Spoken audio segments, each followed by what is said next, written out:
الحمد لله نحمده ونستعينه ونستغفره ونؤمن به ونتوكل عليه ونعوذ بالله من شرور أنفسنا ومن سيئات أعمالنا من يهده الله فلا مضل له ومن يضلله فلا هادي له ونشهد أن لا إله إلا الله وحده لا شريك له ونشهد أن سيدنا وسندنا ومولانا وحبيبنا وحبيب ربنا محمدا عبده ورسوله صلى الله تعالى عليه وعلى آله وأصحابه وأزواجه وذرياته وأهل بيته وعلماء أمته وأولياء ملته أجمعين أما بعد أعوذ بالله من الشيطان الرجيم بسم الله الرحمن الرحيم قال الله تبارك وتعالى في القرآن المجيد والفرقان الحميد وقضى ربك ألا تعبدوا إلا إياه وبالوالدين إحسانا صدق الله مولانا العظيم وقال رسول الله صلى الله عليه وسلم رضا الرب في رضا الوالد وسخط الرب في سخط الوالد صدق رسول الله صلى الله عليه وسلم إن الله وملائكته يصلون على النبي يا أيها الذين آمنوا صلوا عليه وسلموا تسليما اللهم صل على سيدنا ومولانا محمد وعلى آل سيدنا ومولانا محمد معدن الجود والكرم وعلى آله وأصحابه أجمعين الصلاة والسلام عليك يا رسول الله وعلى آلك وأصحابك يا حبيب الله الصلاة والسلام عليك يا رسول الله وعلى آلك وأصحابك يا سيدي يا رحمة للعالمين بسم الله الرحمن الرحيم. After praising Allah Almighty Jalla Jalaluhu wa Amma Walahu, and after sending infinite salutations and blessings upon our liege Lord, our Master, the beloved of Allah Subhanahu wa Ta'ala Jalla Jalaluhu wa Amma Walahu, the coolness to our eyes, the light of our Iman, the light of our heart, Sayyidina Muhammad Rasulullah Sallallahu Alaihi Wasallam. Sadly, today we live in a day and age that there is good on the street and there is bad also. And me and you as young lads growing up in the 21st century are facing many problems. We have such a problem today that the greatest wealth Allah Almighty has given us, one of the greatest favors, and that is the dawlat of Iman. One of the greatest favors and blessings Allah Almighty has given me and you is Iman, is belief in Allah Subhanahu wa Ta'ala and His Habib Sayyidina Muhammad Rasulullah Sallallahu Alaihi Wasallam. To protect this dawlat and Iman, to protect this blessing of Allah Subhanahu wa Ta'ala known as Iman, has become so difficult today that Nabi alayhi salatu salam described that there will come a time when a person will wake up as a mu'min. He will wake up with Iman, and you know, at night when he goes to sleep, he is a kafir. He has lost his Iman. And sadly, that time is today. Young lads will wake up in the morning as mu'mins, believers, and by night time they would have done so much haram, so much that it's taken them close to the folds of disbelief. They have slept with a woman unlawfully, outside of marriage, within marriage, they would have done something like that. They would have drank alcohol until they've lost their senses. They become intoxicated. Today, young lads openly and freely walk into nightclubs and pubs. They don't care. It's a bit of fun, Imam Sahib. We're enjoying ourselves. Allah has blessed me with youth. Allah has given me a young life. Nothing's going to happen. I've drank so much in my time. What's happened to me? Look at me, I'm still here. These are the answers they give you when you say to them, brother, don't drink. It's not good for you. It's haram. What does he know what haram is and what halal is? What does he know the difference between his mother and his girlfriend? That's the day and age we live in today. That somebody gives more attention to his girlfriend than he gives to his own mother. The one who carried him for 9 months. The one who looked after him when there was no one there for him. The one who was the teddy bear and a cushion to him. The one who, when you needed things, when you was a child, you were 2 years old, 3 years old, nobody gave you attention. When your father said, take him away, you know who picked you up at that time? Your mother. And today, your mother says one thing to you, and you give her 100 answers. You think you're bigger than your mother. You think you know more than your mother. Today, when your mother says, Putta, read namaz, that says, I'll read my namaz, and he doesn't read his namaz. Today, you disrespect your mothers. And you know your father, the one who's grafted all his life, who came to this country and worked, who bought a house for you. You know when he dies, who's that house going to? Whose house is it going to become? If my father dies, the house is in his name. When he dies, who's going to inherit it? Inheritance goes to the children, me and you. And this very same father of ours, today you disrespect him. You talk to him like he's one of the boys. You look at him with such an eye, thinking that you're bigger than your father now. You answer him back, thinking you know more than him. Today, Muslim youth are going out there and they're stealing cars. They don't care. Stealing a car. Take the number plate off. Put another number plate on there. Sell it off. Boom, bit of money. They don't care where they make their money from. Today, in Bolton, you will find. In Bradford, you will find. In Sheffield, you will find. In London, you will find. In Birmingham, you will find. In Manchester, you will find. In the drugs game, you know, the shocking, heroin and cocaine. Cocaine is big on the street now. Cocaine is the thing on the street now. People are on the coke business. Back in the days, it was all about skunk and weed. You know, when I used to grow up, there were lads who were licking zoops at the age of 14, 15. And then they would go to school, they'll meet up with the boys, they lick a zoop, and boom, man's buzzing off the fumes. Man's getting whacked off it, and we were buzzing off the fumes. Imagine we took a drag of a zoop, we would be in cuckoo land. We'd be flying.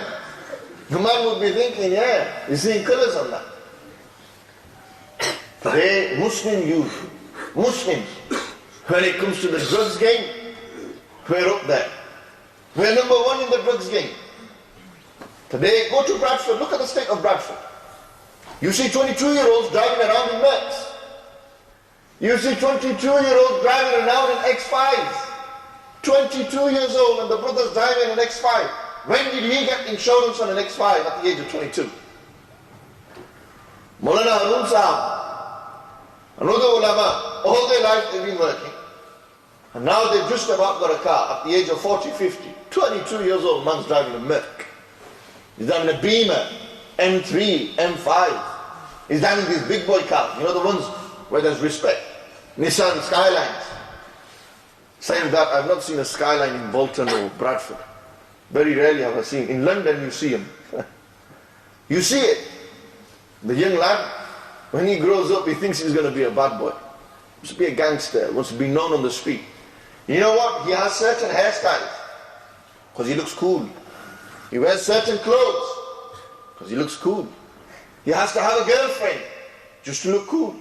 Respect. Today, respect is everything, isn't it? Street rep. If you have street rep, you're known. If you have no street rep, who's going to know you? Today, Muslims want to make money. So what will they do? They will rob their own Muslims. They will rob their own Muslims. They don't care how they make their money.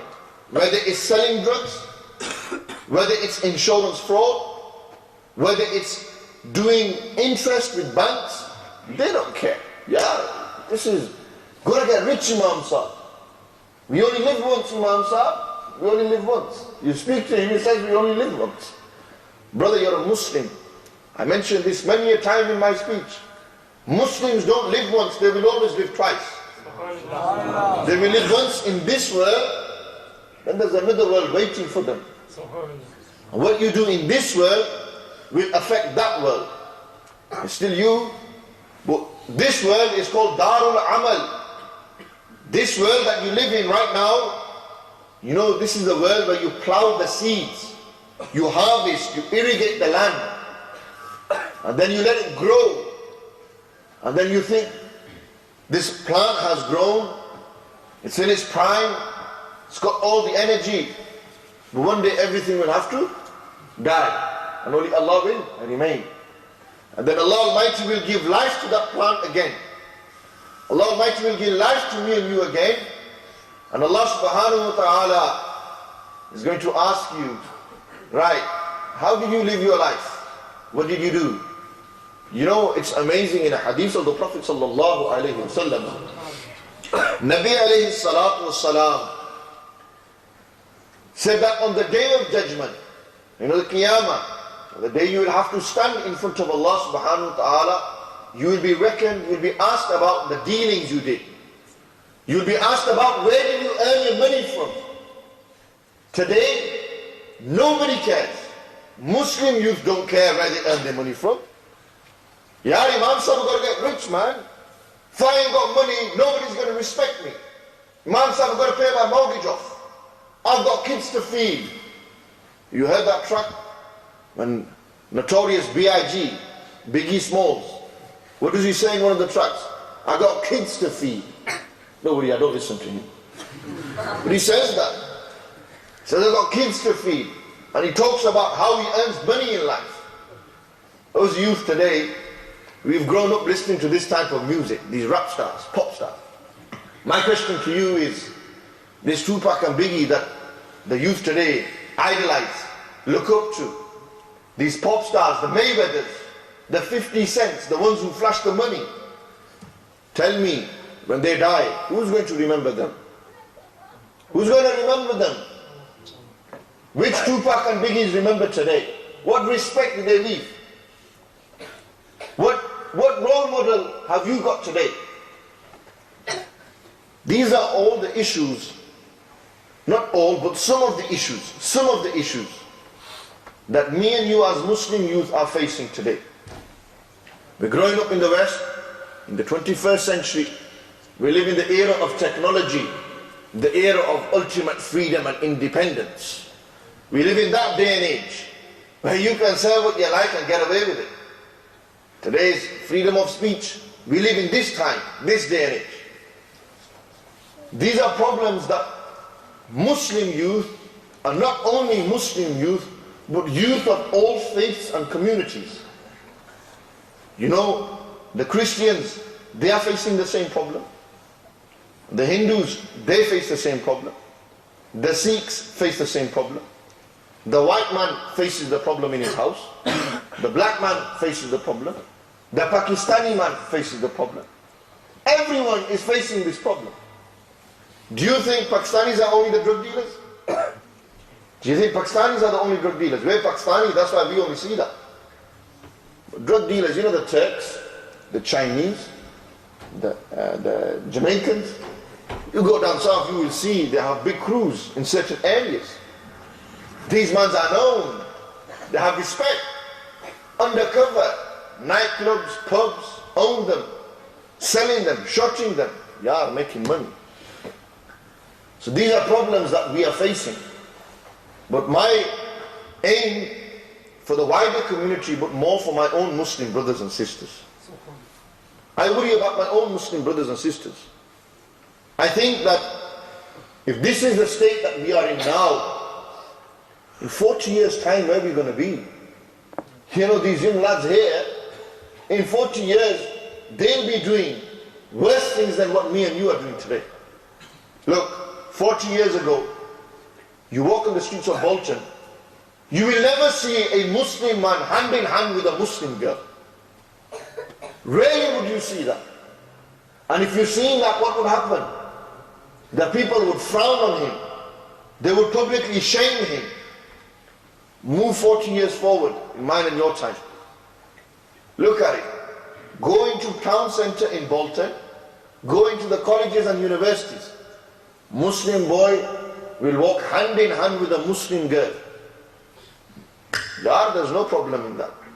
Sadly, our brothers and sisters who are doing that. Somebody in your family would be going through these relationship problems. You know, I'm in a relationship problem, man. What kind of relationship? You married? No. Imam Sahib got two birds at one time. Hard work. Dealing with one and the other. Imam Sahib, what do I do? How do I deal with this? This is a problem. Today, who frowns upon this? Who's sorting this out? It's become so common in our society. Go to Cineworld in Bradford. You will see it. Hand in hand. 10-pin bowling. Everyone is there. And how is she related to you? No, she ain't related to me. That's the thing. Imam Sahib asked me how she's not related to me. Don't ask me how she is related to me. There's no relationship. There's no rishtadari. She's not the sister. She's not a niece. Nothing. Who is she? I used to go to school with her. So what are you doing? We're just going out as friends. Today it starts as friends. Tomorrow what's going to happen? Brother, it starts as friends. She's my friend. Are we friends? It starts as friends. Then it gets, a bit more complicated. And then you start looking and liking. Next thing you know it, numbers exchange, Facebook. Before you know it, you're linking her up. How you doing? You cool? Dropping your bars, thinking you're a player. And then it goes further.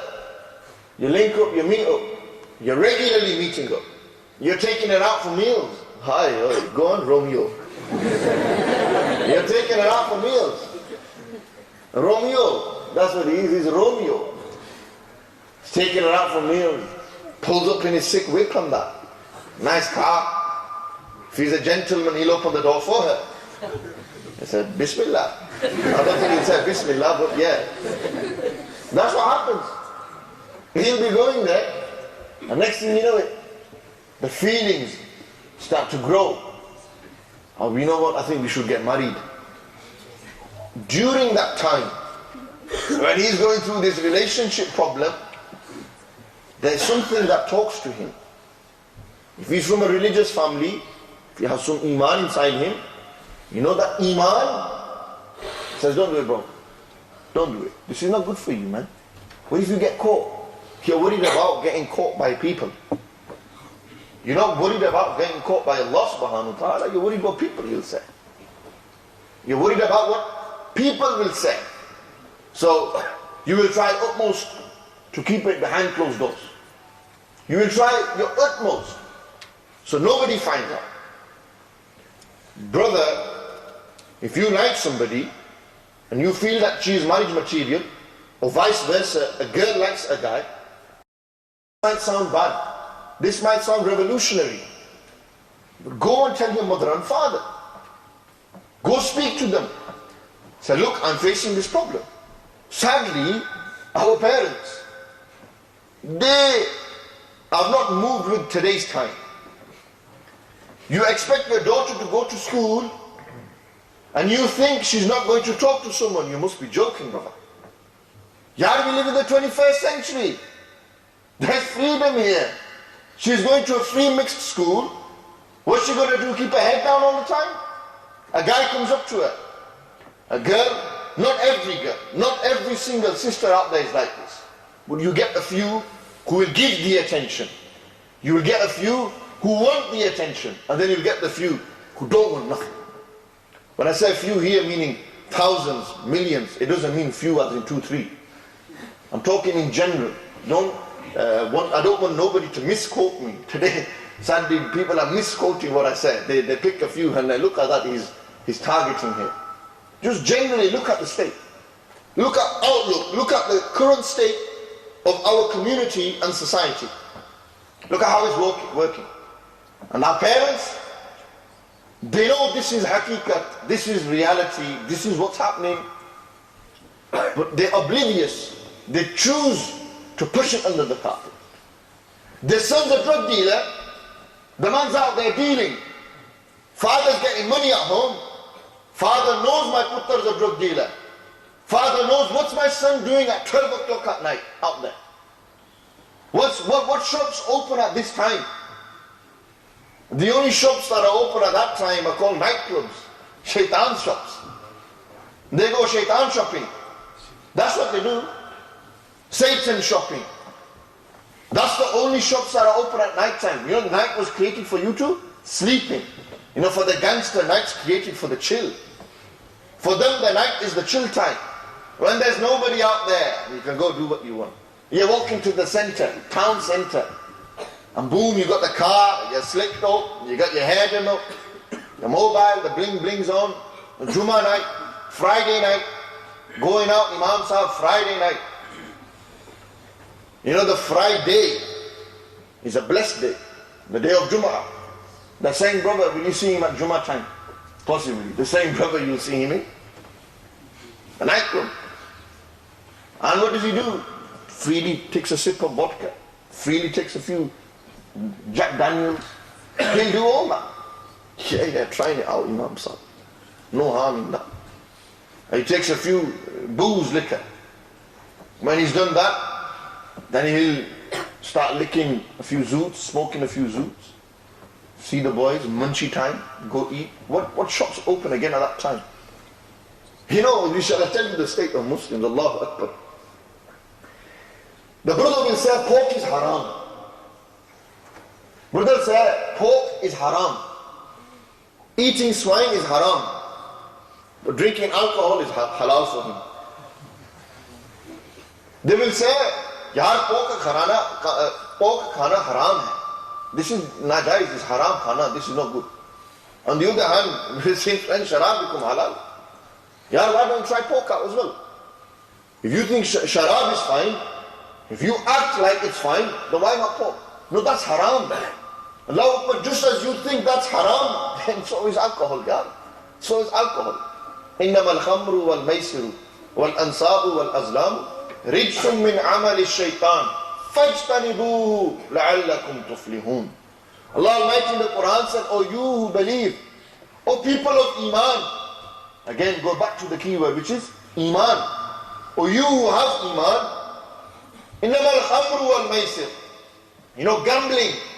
Today Muslim youth are walking into lab books and bookies. They're walking into William Hill for £10 bet on. They get the lottery tickets thinking they're going to win the lottery. Man, you're fooling yourself. You're fooling yourself. You're winning a trillion, billion. If you think you're going to get a lottery on that. Oh, khair, don't own, yaar. £2.50 lottery ticket. Yeah, scratch a few cards, numbers. If I get it, I get it. Don't get it, don't get it. That £2 has gone to haram. And from that £2, if you win £100, that £100 is haram as well. But today, look at the mentality. Paisa, yaar. Need money. لكل أمة فتنة وفتنة أمتي المال. Every nation had a test. Every nation had a fitna, something that Allah tried them with. وفتنة أمتي, the fitna of my ummah. You know what my ummah will face? The disease of money. They will be lost in money. And look today, every person is chasing after the pound. Chasing after the pinky note. Got to be rich, Imam Sahib. Got money to buy belt clothes. You know when there was ghurbat, when you're poor, yaar, you have feelings. You care for one another. You have love in your heart. It humbles you. You know when you have money, you become, it's me. Illa mashallah. You will find rich people who are humble as well. You will find Rich people who are humble, who sacrifice their mal and dawlat for the sake of Allah and His Rasul sallallahu alaihi wasallam. And this is the state. Nabi alayhi salatu wasalam, Allah Almighty in the Quran said, O you who believe, O you of Iman, alcohol, gambling, soothsaying, divine arrows, rijsum min amali shaitan. This is the filth from the actions of shaitan. This is filthy.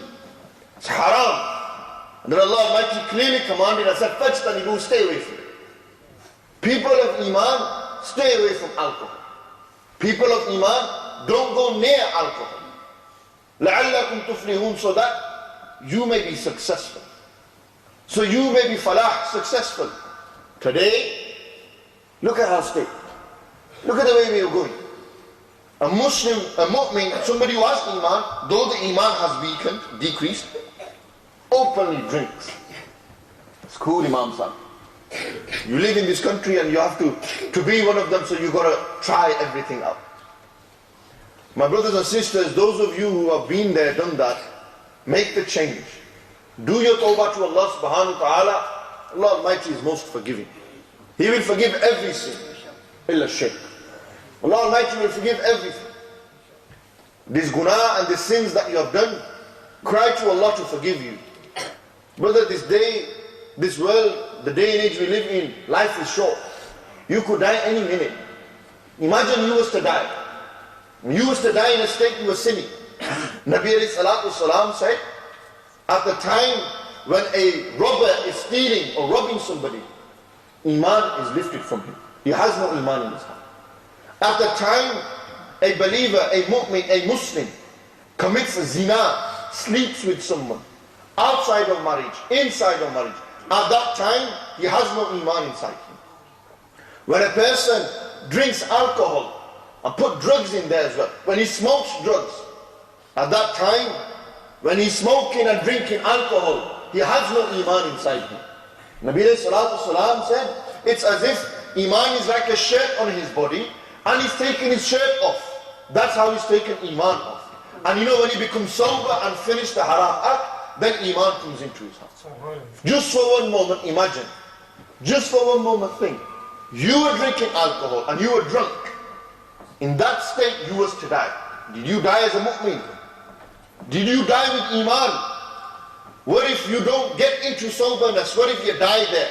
What if the angel of death came when you was doing something haram? You died as what? A harami. You died as someone who's committed haram. And you know, Nabi alayhi salam said, the state you die in is the state you will be resurrected in. If you died as a harami, as somebody who's doing haram, you will resurrect as somebody who's a harami, somebody who's doing haram. Do you want to die like that? Is that the state you want to be in? But the boys you hang around with, look at the crowd you chill with. You think your boys are going to help you? Nabi alayhi salatu salam spoke about company and crowd. Do you think Nabi alayhi salam didn't know that me and you will come and we are going to face these problems? Do you think Nabi alayhi salam didn't know my Muslim ummah will be tested by shaitan on the street? Do you think Nabi alayhi salatu salam didn't know what was going to happen to me and you in the 21st century? Have you forgot the hadith when Nabi alayhi salam said, indeed from the signs of the final hour is that drinking alcohol will become rampant and common. Committing zina, adultery and fornication will become rampant and common. Knowledge will be lifted, there will be no knowledge left. And then the Sahaba asked, Ya Rasulullah, look at that, look at our Habib alayhi salam, look at the ilm of Rasulullah alayhi salatu salam. Nabi alayhi salam knew what was going to happen in mine and your time. That's why Nabi alayhi salam warned his nation. Nabi alayhi salam told us, stay away from this, stay away from this, stay away from this. Nabi alayhi salam told us clearly. This was their job. One of their description and sifat is what? Ya ayyuhan nabiyyu inna arsalnaka shahidan wa mubashiran wa nadhira. One of the descriptions of Nabi alayhi salatu salam is nadhir. Nabi alayhi salam came to warn me and you that this is haram, this is wrong, this is wrong. And Nabi alayhi salam did their job.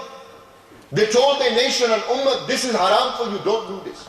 This is not allowed for you, stay away from it.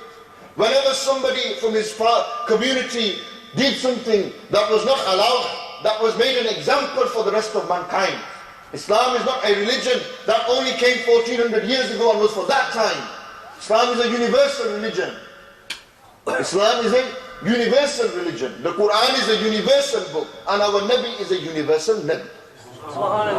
And Nabi alayhi salatu salam came with a universal message. And that message was not restricted to that time. That message continues till today. This is why Nabi alayhi salatu salam said, أَنَا الْعَاقِبُ وَالْعَاقِبُ الَّذِي لَا نَبِيَّ بَعْدِي. I am the final, and there will be no final messenger after me. There will be no Nabi after me. Today we are facing another fitna. The fitna of Qadiyaniyat. Today there are people out there who believe there are certain people who are worthy of prophethood. Nabi alayhi salam clearly said, there is no prophet after me. The Quran clearly said, there is no prophet after me. The one who is munkir of this ayat of the Quran, then the person is munkir of the Quran. The one who is a munkir of the Quran, that person is out of the folds of Islam. That's final. Beware of these people. Beware of those people who said the Prophet ﷺ is like me and you. Astaghfirullah billah. They are like me and you. Their whole mission is what? To prove the Prophet is like me and you. That's their mission. Beware of these people. That's a fitna of today. That's a disease of our time. That's another problem the youngsters are facing. That there are people out there who don't know nothing about Islam, but they think they can change everyone. They can reform people. They live in Bolton. They live in Blackburn. They live in Preston. They live everywhere. They're everywhere, spread. These people existed in the Prophet ﷺ's time. There were people who looked at Nabi ﷺ and said, he's like me and you. You know who they were? They were the likes of Abu Jahl and Zulkhuwaisra at-Taymi. There were those people.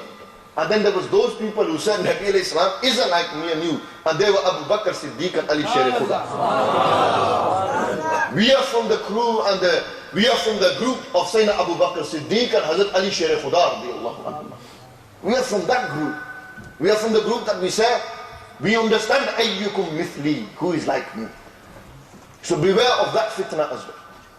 And sadly today, these are problems that me and you are facing. These are problems, and what's the solution? My brothers and sisters, these problems that we're facing today, I as one single individual will never be able to reform the entire society. I can't cause no revolution. Who am I? I'm nothing. I'm nobody. But what we can do is that one person, you know this young boy, he will grow up and he will remember that Imam Sahib said something. He will grow up and say, there was this Imam Sahib that came and he spoke. It's this generation we want to protect. This generation there, the 20, 30-year-olds, the 40-year-olds out there. We can change one person and help them and stop them from drugs and alcohol. Make them think life's more important than a bag of weed and skunk. It's more important than a bit of snorting. It's more important than an illegal relationship. Life's more important than this. There's more to life than this. Do you think this is the purpose of why you were created? So you sin against the one who created you? Is this the purpose? Ya ayyuhal insanu ma gharraka bi rabbika al-kareem alladhi khalaqaka fasawwaka fa'adala fi ayyi suratin ma sha'a rakkab.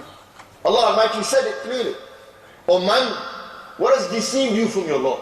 Ma gharraka bi rabbika al-kareem. What has caused the deception from your generous Lord? Look, he didn't say your Lord, he said Rabbika al-Kareem, your generous Lord. The generosity that he gave you life when you was nothing. He gave you everything, and today you can sin against him. You can openly drink alcohol, go into illegal relationship, hang around with the gangsters and bad boys. You know that crew that you hang around with? Change your crews. I'm telling you. Change the crew you hang around with. Change the company you keep. Just because the boys do it, you will go after the boys. He wears the Nikes, I'll wear the Nike. He's smoking, I'll smoke. You know when you're young, you're so fresh and young, you're so innocent, you don't know what's right and wrong. You think the crowd's doing it, I'll do it as well. That's what happens today. That's the reality of today. I grew up, I see my boys do it. I will do it as the boys do. We give more preference to our boys than we give to our own parents. We've neglected our own mother and father. Nabi alayhi salam said one of the signs of the day of Qiyamah will be that a person will give more preference to his wife than he will give to his own mother. And today, look, people give more respect to their wives. This doesn't mean that don't respect your wives. Your wives have rights and hukuk. You have a responsibility towards them. You should love them and honor them. But your mother is your mother. Allahu Akbar. Allah Almighty placed Jannat under your mother's feet. Allah Almighty placed paradise under your mother's feet. You serve your mother, you've earned paradise. You please your father, you pleased Allah. Look at that. You do khidmat of your mother and you've earned paradise through that. And you make your father happy. And then you make Allah subhanahu wa ta'ala happy. And these are in matters, religious matters. Matters which are good, not cultural matters. You can't get that mixed. Somebody might misquote me and say, Imam Sahib, you said, make your father happy. Father saying to the daughter, Julian Pakistan, chache ne putra na shadi karni. The father said, you have to do it now. If I don't do it, Allah is unhappy with me. No, you've got to think. Don't misquote what I said. Think bigger. This means in matters like the deen. If the father says, putra read namaz, you read namaz. You read namaz. If the father says, don't mess around, you don't mess around. That's what it's on about here. Not these, in terms of culture, everything has its own. That's another problem that we're facing today. Sisters are in such a dilemma. There's such a generation gap between the parents and the children. You can't connect with your own son. Allahu Akbar. I had someone come to me yesterday and he said, Imam Sahib, all my life I've been teaching children. I've been guiding children, but I've not guided my own son. What have you done?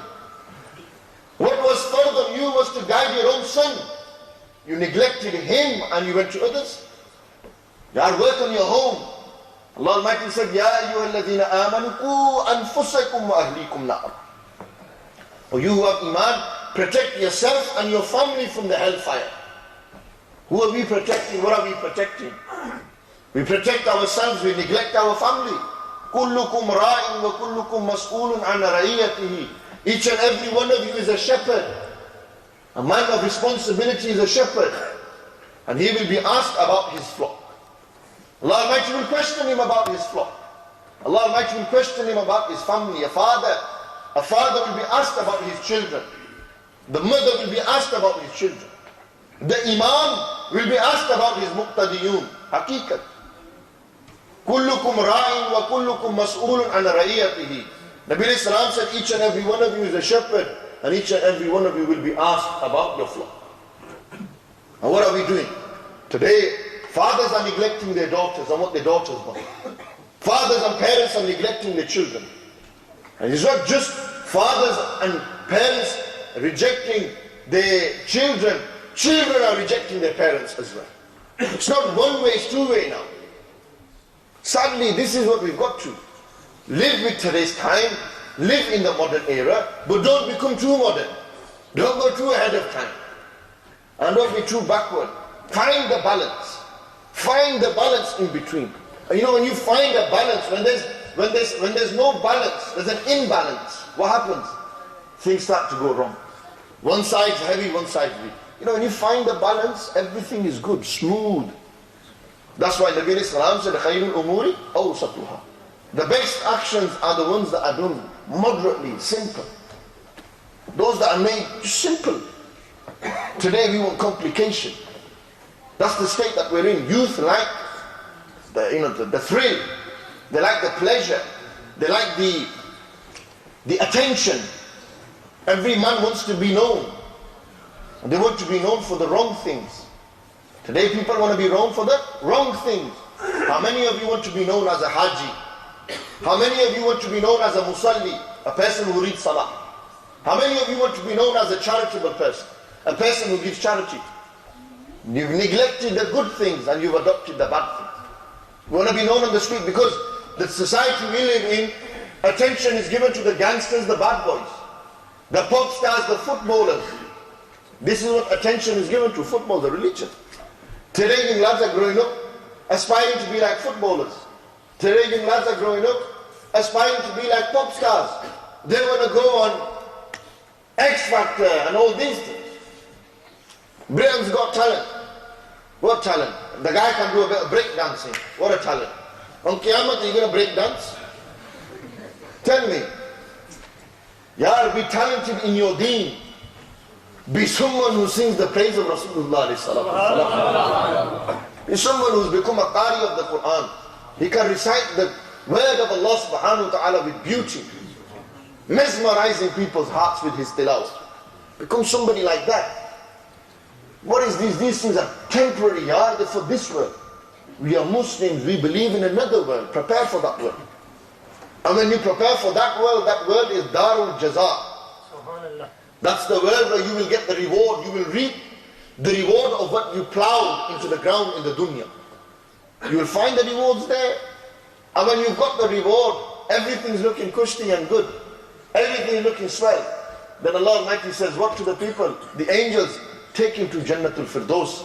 Give him a palace in paradise for his good that he done in the dunya. He obeyed me. He obeyed my commands. He respected me and my Habib. He loved me and my Habib. He honored me and my Habib. And for that I have given him Jannatul Firdaus. But those of you who are on the deen, become sincere. Don't do actions so people say, MashaAllah, MashaAllah, Haji Sahib, Haji Sahib. Become sincere, mukhlis. On the day of Qiyamah, there will come somebody, 3 types of people. And they will stand in front of Allah subhanahu wa ta'ala on the day of judgment. And one person, he used to be very generous. Allah Almighty will say, what did you do with your life? He said, oh Allah, you granted me money and wealth. I sacrificed all of this in your path. Allah Almighty says, you're lying. You didn't do it for me. You did it so people called you Sakhi. The person generous. Drag him to the hellfire. You didn't do it for me. You did it so people said, the man's known, he's generous. Then there will come another man. He would recite the Quran beautifully. He would teach people, he would speak. And Allah subhanahu wa ta'ala will ask him, what did you do with your life? And he said, Ya Allah, I read the Quran, I taught the Quran to people. For your sake. Allah Almighty will say, you're lying. You didn't do it for me. You did it so man could say that man, look at him, he's a great Qari of the Quran. Drag him to the hellfire on his face. Then another man will stand mujahid. All his life is sacrificed. He went on the battlefield, he was blown into 1,000,000 pieces by a bomb. He was shot in his head. He died. On Qiyamah Allah will ask him, Mia, what did you do? How did you live your life? Ya Allah, I sacrificed my life for you. I died on the battlefield for your pleasure and raza. Allah Almighty says, you're lying. You didn't do it for me. You did it so man could say you're a great fighter. You're a great warrior. You did it for the people. You wasn't sincere, you were insincere.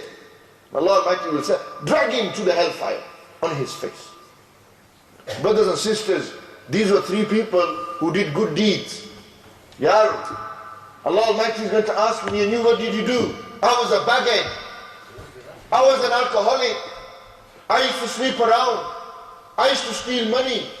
I used to wear bad boy clothes. I lived my life thinking I was all that and all this. Allah Almighty says, yeah, forget about doing it for me. You did it so people think you're great on that. You did it so people think, MashaAllah, look at that bad boy. Man, that's the guy's doing it. Look at his hairstyle. The man's got, somebody like electrocuted his head, man. He's got zigzags in his head. He's got a chessboard on his head. Checkmate. Look at the state of the Muslim youth's hairstyles, yeah? He's got that donkey hairstyle. He's got that hairstyle V-cut. Yeah, look, little body coming from here. Wow.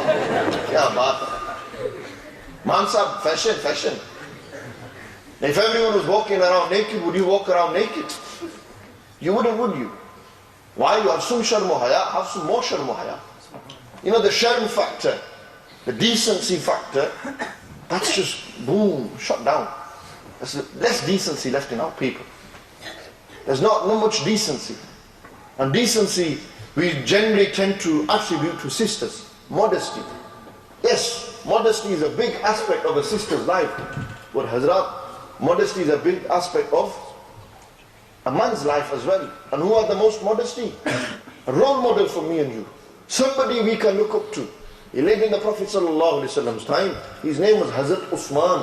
Subhanallah. Hazrat Usman radiyallahu ta'ala anhu. Amount of modesty and haya they had. That Nabi alayhi salatu salam one day was sitting. They were reclining and the shins were uncovered. And Hazrat Abu Bakr Siddiq knocked on the door. Who is it? Sayyidina Abu Bakr. They walked in. Nabi Islam remained like this. Then Sayyidina Umar Al-Faruq, the one who did farq bayn al-haqqi wal-batil, the one who differentiated right from wrong, the one who Nabi alayhi salam said, even shaitan is scared of you, Umar. The one who Nabi alayhi salatu salam said, Haqq is firm on the tongue and the qalb of Umar. The one who Nabi alayhi salatu salam said, Oh Allah, substitute this hatred of Islam with Iman in the heart of Umar. The one who was the Paqai Adal, the Markaz of Adal, justice. The man who was firm, who ruled like a true ruler, not like those today. The one who did justice to his people, who served his people, not the people served him. The one who would spend all night going in the streets of Medina Munawwara, wondering how people were, making sure everyone was comfortable, not sleeping in big houses, big mahalle. And then the people was crying and screaming for food and water and electricity. Not like those leaders that you find today. Not like the Pharaohs that you find. Not them people. Those who are true, follow the Quran and Sunnah, who did justice to the deen of Rasulullah sallallahu alaihi wasallam. Those who are known as Amirul Mu'mineen, the leader of the Mu'mins, the believers. Umar bin al-Khattab radiyallahu ta'ala came in. Nabi Islam stayed like that. Shins were uncovered. They were reclining to one side. And then the door knocked. Who is it? Usman. Nabi Islam immediately sat up. They covered their legs, their shins. And they sat and said, now let Usman in. Sahaba said, Ya Rasulullah. When Hazrat Abu Bakr Siddiq Umar Farooq, great Sahaba came in, you remained in the same position. But Hazrat Usman came in and you changed. Why? And Nabi sallallahu alayhi wa sallam said, should I not have modesty for he who even the angels have modesty for? Even the angels have haya for Usman. Hazrat Usman would never come out of the house with one, they would stay indoors. These were the people, man, they had modesty. These were the Muslims, these are the Muslims. Where are these qualities gone? Today, immodesty, look at that free mixing, people freely going into nightclubs and pubs. Look at the state on the street. Freely, a lad would walk up to a sister. This is what's happening. Look in the schools. It starts when you're a child, man. When you're in a school. It started there. And then he grew up, you know, when he was 18, 19 in college, sixth form. And he was chatting to more girls. When he got into uni, he started doing more things. When does it stop and end? When's it going to stop, man? When are you going to make that change?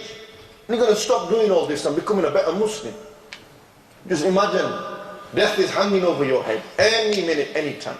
How many youngster stories have you heard? Probably in Bolton you must have had. Young 19-year-old died. 20-year-old died. 18-year-old died. Dying. We think life is everything. We think we live eternally. I ain't gonna die, brother.